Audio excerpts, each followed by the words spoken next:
Hello friends, welcome to Guru Ramdas tutorials. Hello friends, आज मैं आपके साथ डिस्कस करूंगा माइक्रो इकोनॉमिक्स का एक और टॉपिक, बल्कि माइक्रो इकोनॉमिक्स में one of the important topic जिसका नाम है रिकार्डियन थ्योरी ऑफ रेंट। इसका दूसरा नाम क्लासिकल थ्योरी ऑफ रेंट भी है, क्योंकि ये क्लासिकल इकोनॉमिस्ट जो रिकार्डो जो थे वो क्लासिकल इकोनॉमिस्ट भी थे, उन्होंने ये दी है। और ये लॉन्ग क्वेश्चन के लिए बहुत ज़्यादा डेडली है, क्योंकि ये पेपर में आती है। और जिस तरीके से मैंने किया, अगर आप उस तरीके से करेंगे तो शायद ही आपके टीचर कोई नंबर काटे। ठीक है, अकॉर्डिंग टू रिकार्डो ये थ्योरी क्या कहती है, चलिए शुरू करते हैं विदाउट वेस्टिंग एनी टाइम, क्योंकि ये लॉन्ग क्वेश्चन है, इसमें थोड़ा लंबी वीडियो बन जाएगी। According to Ricardo, rent is that portion of produce of the earth which is paid to landlord for the use of original and indestructible powers of the soil. तो Ricardo कहते हैं rent आपके produce का वो हिस्सा है, आपकी production का वो हिस्सा है जो कि आप अर्थ के यूज़ के लिए, ज़मीन के यूज़ के लिए देते हो। और ज़मीन की जो पावर्स हैं देते किसको? लैंडलॉर्ड को। और जो ज़मीन की पावर्स हैं वो ओरिजिनल हैं और इनडिस्ट्रक्टिबल हैं। तो जब भी हम इसकी क्रिटिसिज्म करेंगे तो कहेंगे ओरिजिनल भी नहीं होती और इनडिस्ट्रक्टिबल भी नहीं होती, पोल्यूशन से तो लैंड डिग्रेड होता जा रहा है ना। तो ओवरऑल कंक्लूड करें तो रिकार्डो ये कहते हैं कि रेंट आपके प्रोड्यूस का वो हिस्सा है जो आप ज़मीन को इस्तेमाल करने के लिए लैंडलॉर्ड को देते हो, क्योंकि जो ज़मीन की पावर्स हैं वो ओरिजिनल भी हैं और इनडिस्ट्रक्टिबल भी हैं। तो इस थ्योरी में कुछ अजम्पशंस हैं, ये अजम्पशंस लेके चलेंगे तभी ये थ्योरी काम कर पाएगी। सबसे पहला, difference in the fertility of land. Ricardo कहते थे कि जो फर्टिलिटी ऑफ लैंड है वो डिफरेंट है, हर एक ज़मीन की अपनी अपनी फर्टिलिटी है। Supply of land is fixed, supply of land fix रहती है, इसको बढ़ाया नहीं जा सकता। Land has only one use, that is cultivation. ज़मीन का सिर्फ एक ही काम है, कल्टिवेशन करना। ये भी क्रिटिसिज्म वाला पॉइंट है जो हमने क्रिटिसिज्म में लिखा हुआ है। परफेक्ट कंपटीशन होगा प्रोडक्ट मार्केट में। तो आप प्रोडक्ट, परफेक्ट कंपटीशन क्या होता है वो मेरी मार्केट में जाके आप वीडियोस देख सकते हैं, पूरी की पूरी परफेक्ट कंपटीशन पे मैंने बनाई है। अगर यहीं पे मैंने बता दिया परफेक्ट कंपटीशन का डिटेल तो ये चैप्टर रह जाएगा। फिर लॉ ऑफ डिमिनिशिंग रिटर्न्स होगा। लॉ ऑफ डिमिनिशिंग रिटर्न्स होगा एग्रीकल्चर में, कि जैसे जैसे आप ज़्यादा फैक्टर्स यूज़ करोगे टोटल प्रोडक्शन बढ़ेगी डिमिनिशिंग रेट से। देयर एग्जिस्ट मार्जिनल और नो रेंट लैंड। ये कहता है कि जो सबसे लो क्वालिटी का लैंड है उसको मार्जिनल लैंड कहते हैं, जो सबसे घटिया क्वालिटी का होता है, और उस पर कोई रेंट ही नहीं होता। ये भी इसकी बिगेस्ट क्रिटिसिज्म है। मगर हमने इसकी थ्योरी तो करनी है ना भाई, तो ये अजम्पशन तो लिखनी पड़ेगी। Land is cultivated in order of its fertility.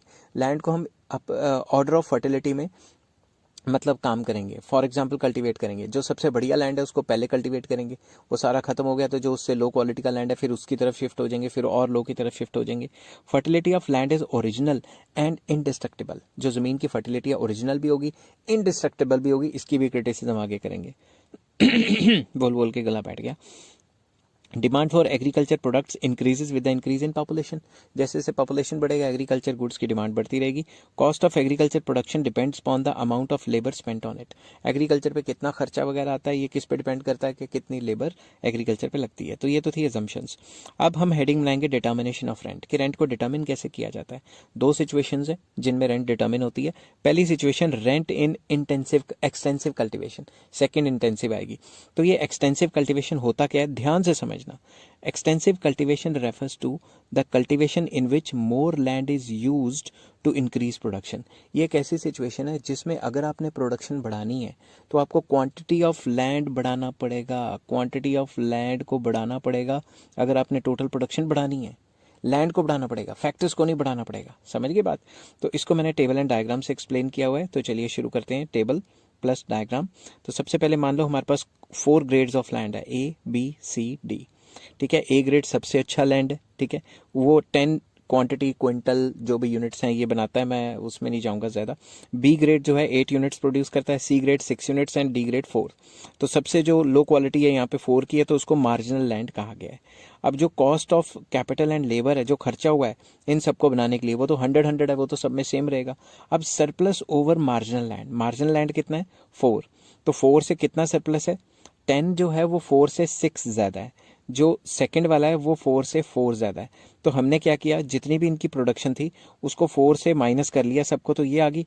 तो जो भी ये आई वही रेंट है। तो रेंट ये क्या कहता है कि सरप्लस जो सबसे मार्जिनल लैंड है उससे कितना ज़्यादा सरप्लस आप बनाते हो वही रेंट है। अगर इसको डायग्रामेटिक तरीके से एक्सप्लेन किया जाए तो ए ग्रेड ऑफ लैंड कितना माल बनाता है। ए ग्रेड ऑफ लैंड मैं यहाँ से बताता हूँ। ए ग्रेड ऑफ लैंड जो है वो 10 माल बना रहा है। ठीक है, ये सीधी लाइनें जो हैं, ये मैं स्केल तो है नहीं फिर भी कोशिश कर रहा हूँ।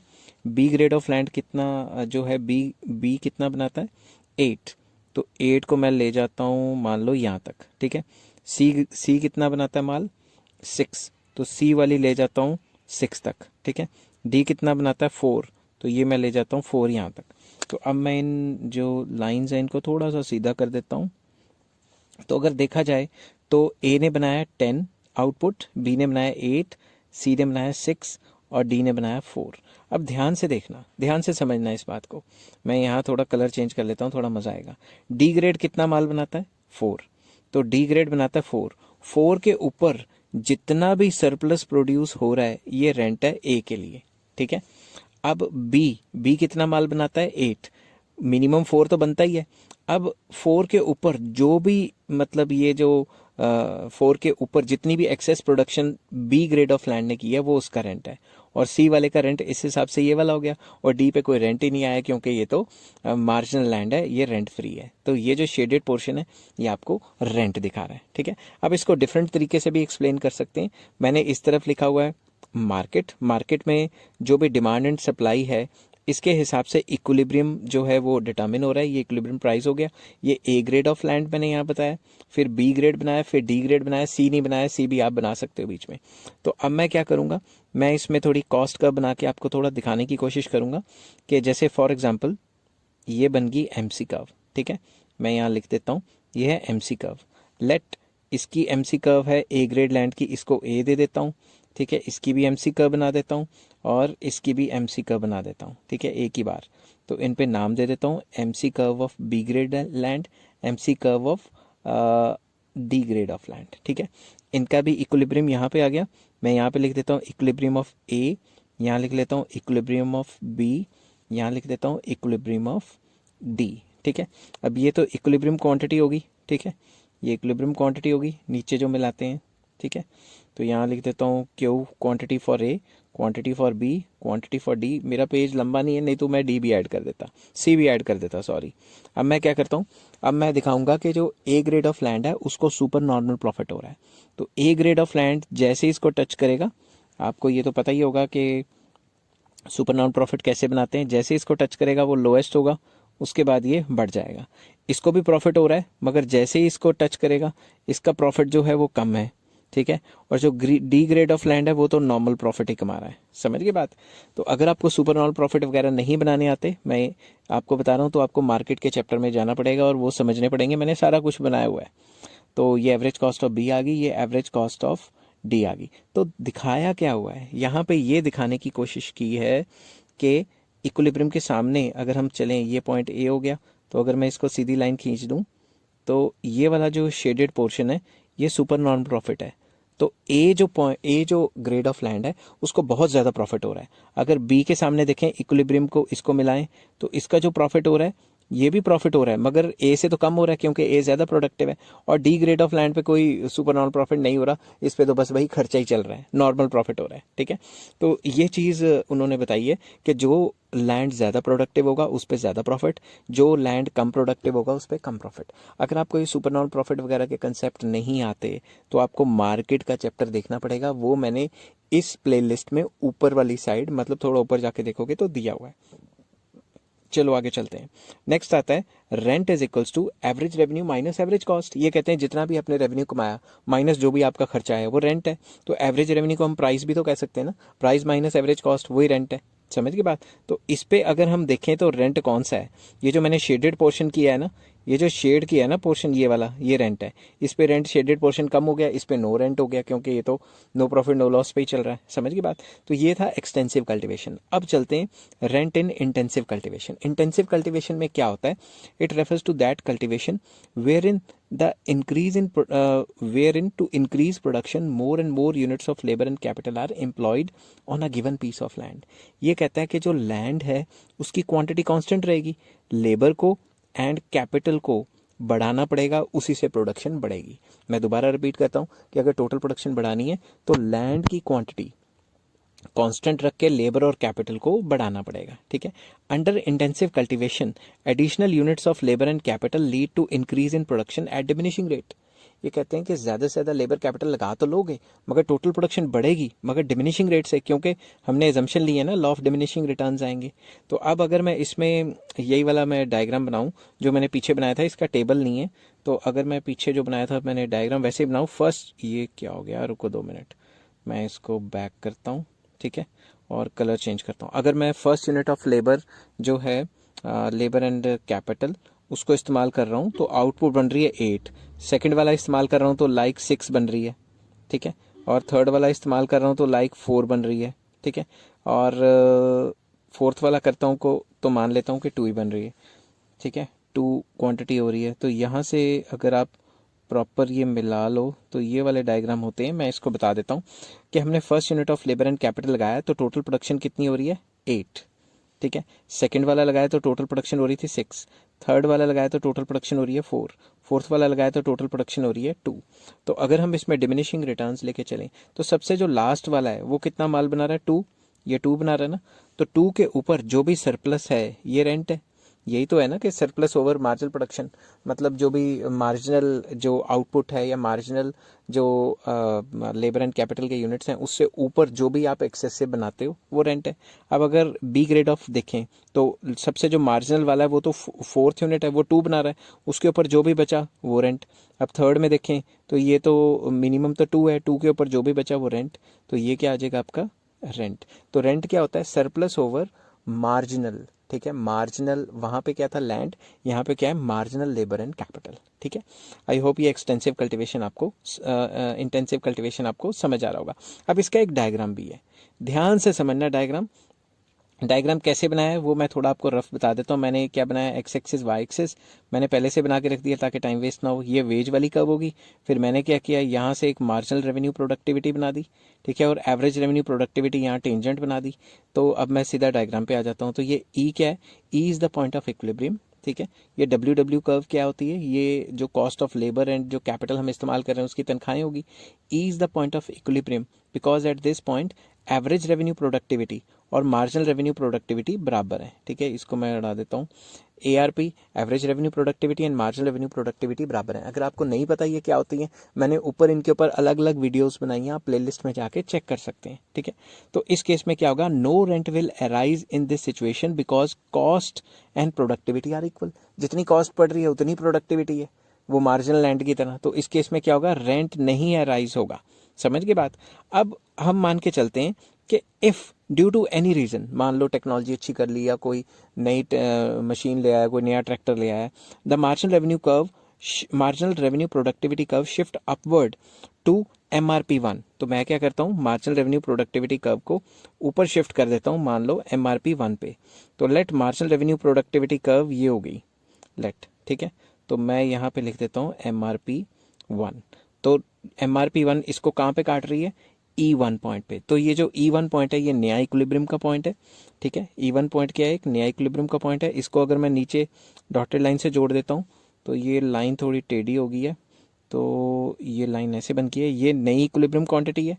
अब ध्यान से देखना इसके अंदर क्या होगा, इसके अंदर जो आप टोटल आउटपुट बना रहे हो, इसको मैं नाम दे देता हूँ, मान लो ए दे देता हूँ, इस पॉइंट को ए दे देता हूँ, ठीक है। तो जो टोटल आउटपुट बन रही है वो है AOQE एंड E1, ठीक है। मतलब ये सारी की सारी आउटपुट बन रही है, ये सारी की सारी आउटपुट, ठीक है। मैं गंद नहीं डाल रहा, मैं बैक कर रहा हूँ इसको। तो ए मैं दोबारा लिख लेता हूँ, AO मतलब पॉइंट ऑफ ओरिजिन, और QE वो जो इक्विलिब्रियम पॉइंट है, और E1 ये सारा का सारा क्या है, टोटल आउटपुट। अब इसमें कॉस्टिंग कितनी पड़ी है, कॉस्टिंग ये है, ये जो तनख्वाहें दे रही है ना, ये सारी की सारी, ये सारी की सारी कॉस्टिंग है, ठीक है, ये सारी की सारी कॉस्टिंग है, ठीक है। मैं इसको बैक कर देता हूँ ताकि ये मिट जाए। तो कॉस्टिंग कितनी पड़ी आपकी, ये पड़ी WOQE, इस पॉइंट को मैंने दिया है E1, ठीक है। कॉस्टिंग कितनी पड़ी, तो रेंट कितना पड़ा आपको, रेंट ये वाला पोर्शन जो बचा हुआ है, ये सारा का सारा, ये सारा का सारा रेंट पड़ गया आपको, ठीक है। तो रेंट क्या हो गया, मैं यहाँ लिख देता हूँ, रेंट है AWE1, ठीक है, AWE1 ये सारा का सारा रेंट है। आई होप ये वीडियो आपको पसंद आ रही होगी, थोड़ी लंबी हो गई है बट ये क्या करूँ, लॉन्ग क्वेश्चन है, इसको समझाने में भी टाइम लगता है, ठीक है। तो मैं हल्का सा आपके लिए शेड कर देता हूँ, ये जो पोर्शन है भाई ये रेंट है सारा का सारा, ठीक है। अब आगे चलते हैं। अब नेक्स्ट आ जाता है क्रिटिसिज्म। इसकी क्रिटिसिज्म तो आसान होती है, बुराइयां ही करनी है। तो सबसे पहली बुराई, fertility of soil is neither original nor indestructible. ये पूरी की पूरी थ्योरी बेस्ड है कि जो आपकी जो रेंट है ये ज़मीन से राइज होता है, और वो जो ज़मीन की फर्टिलिटी है वो ओरिजिनल होती है और इंडिस्ट्रक्टिबल होती है। आपको पता है ओरिजिनल तो होती नहीं, फर्टिलाइजर छिड़क के और कई काम कर करके उसकी फर्टिलिटी को मेंटेन किया जाता है, और ऊपर से कह रहा है इंडिस्ट्रक्टिबल भी है, मतलब डिस्ट्रक्ट भी नहीं हो सकती। तो पोल्यूशन, लैंड पोल्यूशन तो हो ही रहा है ना, तो डिस्ट्रक्ट क्यों नहीं हो सकती? तो डिस्ट्रक्ट भी हो सकती है, बार बार उस पर उगाई जाओगे उसकी फर्टिलिटी कम हो जाएगी। लैंड, एक और चीज़, fertile land might not be use for cultivation first of all. ये पूरी थ्योरी ये एज्यूम करके चलती है कि सबसे पहले जो इंसान है उसने फर्टाइल लैंड का इस्तेमाल किया। भाई इंसान को क्या सपना आ रहा है कि कौन सा लैंड ज़्यादा फर्टाइल है कौन सा कम? ज़रूरी तो नहीं ना ऐसे। तो ज़्यादा जो फर्टाइल लैंड है वो तो फॉरेस्ट है, फॉरेस्ट को काट के थोड़ा ना शुरू कर दिया था पहले। तो ऐसा ज़रूरी नहीं है कि हमेशा फर्टाइल लैंड पहले इस्तेमाल किया और उससे लो फर्टिलिटी पे, लो फर्टाइल लैंड पे गए, ऐसा ज़रूरी नहीं है। फिर आ जाता है मार्जिन लैंड और नो रेंट लैंड। इसने एज्यूम किया था कि ऐसा लैंड है जिसकी भाई कोई फर्टिलिटी नहीं है। ऐसा तो होता ही नहीं है कि कोई ऐसा लैंड है जो सबसे गया गुजरा है और उसका रेंट ही नहीं होता। समझ की बात? इसकी भी क्रिटिसिज्म है। Rent is not due to fertility but due to scarcity. कुछ लोग ये कहते हैं कि रेंट फर्टिलिटी के हिसाब से नहीं होता, रेंट स्कार्सिटी या रेंट ज़मीन की कमी है, इस वजह से रेंट अराइज होता है। Rent is not included in the price of the product is also wrong. ये थ्योरी मान के चलती कि रेंट जो है प्राइस ऑफ द प्रोडक्ट में इंक्लूड नहीं होता, ये भी गलत है। मॉडर्न थ्योरी तो ये मानती है कि भाई जितना आप मतलब अगर आपका रेंट बढ़ गया तो आप प्राइजेस भी बढ़ा दोगे ताकि आपका खर्चा तो निकले ना। तो rent does enter into price. ये थ्योरी कहती है रेंट प्राइस में एंटर ही नहीं होता। ठीक है। Rent is not paid for the use of land only. ये थ्योरी मानती है कि सिर्फ रेंट ज़मीन के ऊपर है। भाई कार पे भी तो रेंट हो सकता है, मैन मेड चीज़ों पे भी तो रेंट हो सकता है, वो ये थ्योरी नहीं बताती। Difficulty in measuring the productivity of land before fixing the rent. अब फॉर एग्जाम्पल मैं किसी से ज़मीन रेंट पे लेने गया तो मैं पहले माल उगाऊंगा, फिर देखूंगा कि उसके आसपास सबसे लो प्रोडक्टिविटी किसकी थी और मेरी प्रोडक्टिविटी कितनी है, उसका जो डिफरेंस है वो रेंट दूंगा। ये सिस्टम होगा, या मैं जिससे लैंड लेने गया रेंट पे वो पहले ही रेंट डिसाइड करेगा? तो ये थ्योरी तो उल्टी है, ये कहती है भाई जितना प्रोडक्शन हुआ उसके हिसाब से रेंट डिसाइड करो। ऐसा थोड़ी ना होता है। तो difficulty in measuring the productivity, हमें पहले ही कैसे प्रोडक्टिविटी का पता लग जाएगा? नेक्स्ट, एवरी लैंड है सम फर्टिलिटी। ये कहता है कि जो मार्जिनल लैंड है सबसे गया गुजरा उसकी कोई फर्टिलिटी नहीं है, मगर कुछ ना कुछ फर्टिलिटी तो हर एक लैंड की हो सकती है। Next, unrealistic assumption of perfect competition. ये थ्योरी एज्यूम करके चलती है कि परफेक्ट कंपटीशन होगा, जो कि आपको पता है कि नहीं होता आजकल के ज़माने में। Land has many alternative uses. ये एजम्पशन लिया था कि लैंड का सिर्फ एक ही काम है, कल्टीवेशन। ठीक है, वो भी बुराई कर दी कि लैंड के तो कई यूजेस होते हैं। आई होप ये वीडियो आपको पसंद आई होगी, चाहे लंबी है मगर ये ऐसा क्वेश्चन है कि आपको पास करा देगा। ठीक है, और जिस हिसाब से मैंने लिखा है इस हिसाब से लिखोगे, इसमें थोड़ा ऐड ऑन कर लोगे तो बहुत अच्छा रहेगा। नेक्स्ट वीडियो में मैं लेके आऊँगा मॉडर्न थ्योरी ऑफ रेंट। अगर ये वीडियो आपको पसंद आई हो और आप चाहते हो कि आपके फ्रेंड्स भी पास पूस हो जाएं तो उनके साथ भी शेयर कर देना और सब्सक्राइब ज़रूर कर लेना अगर आपको पसंद आई है तो। Take care, have a nice day.